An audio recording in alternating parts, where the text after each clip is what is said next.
Allez, on continue avec les invités. Maintenant, va me rejoindre Stéphanie. C'est ça, le DV Piqué. Comment ça va, le DV Piqué? Vous allez bien? C'est Stratexio, c'est ça? C'est ça, exactement. C'est sympa. Qu'est-ce que c'est Stratexio? J'aime bien le mot. Oui, alors Stratexio, c'est une initiative privée qui a été créée par le MEDEF et plusieurs organisations patronales et professionnelles. Avec pour enjeu et objectif de accompagner, apporter une nouvelle solution d'accompagnement pour les entreprises sur leur développement international. Alors, concrètement, moi il faut me parler, je ne suis pas l'enceinte, contrairement à ce que dit Ruth Elvordin. Concrètement, comment est-ce que vous les accompagnez? Quels sont les outils? Alors, ce qu'on a mis au cœur en fait de la solution, c'est vraiment du partage d'expérience et du partage de savoir-faire des dirigeants qui sont déjà à l'international et qui vont pouvoir accélérer leur programme grâce à l'expérience de chacun, avec un apport d'expertise extérieure, des spécialistes du commerce international qui viennent former, accompagner les dirigeants sur les sujets très pointus et techniques du commerce international. Et tout ça autour d'un écosystème favorable et accompagné de partenaires. Alors je pense à Coface, la Banque Populaire, Malakoff Humanis, qui vont aussi limiter les risques, les aider en tout cas à limiter les risques dans leurs projets de développement international. Mais comment vous identifiez justement les secteurs? Alors les secteurs, directement, on n'est pas vraiment compétent sur le sujet, même si dans notre catalogue d'experts, on a plus de 30 experts aujourd'hui accrédités dans le dispositif. On a des spécialistes de l'intelligence économique, des choix pays, pour bien identifier le bon marché pour l'entreprise.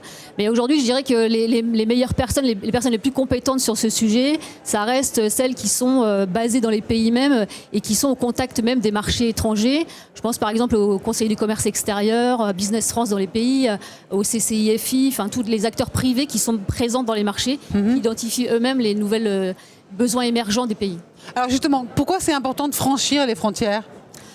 Aujourd'hui, encore plus qu'hier, enfin plus que hier, et on l'a vu sur cette période très particulière, les entreprises qui s'en sont le mieux sorties, enfin qui s'en sortent le mieux, on va dire, c'est quand même celles qui ont des marchés extérieurs et qui ont des sources de revenus autres que celles du marché atone, le marché interne qui on le voit bien, devient atone et compliqué.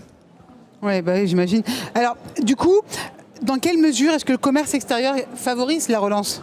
On le voit, une entreprise qui exporte, une entreprise qui s'internationalise, nécessairement, elle va créer de l'emploi, elle va former ses collaborateurs et évidemment, elle va apporter des parts de marché complémentaires pour l'entreprise et du business qui va lui permettre de croître. C'est un des leviers indéniables aujourd'hui de la croissance et des leviers de croissance pour l'entreprise. Ouais, du coup, c'est assez important. C'est bien pour vous d'être ici, au Big numéro 6. Oui, alors nous, on les présente tous les ans, évidemment. C'est un système hyper dynamique, entrepreneurial et nous, on est au cœur de cet écosystème, parce que ce qu'on revendique un peu vraiment, c'est de pouvoir mieux former, mieux accompagner les dirigeants sur la phase amont, parce qu'aujourd'hui, on est quand même un peu, on le constate dans des postures opportunistes. On va chercher, décrocher un marché sur un salon, mais on n'a pas suffisamment le temps de se préparer et de poser sa stratégie de développement en amont.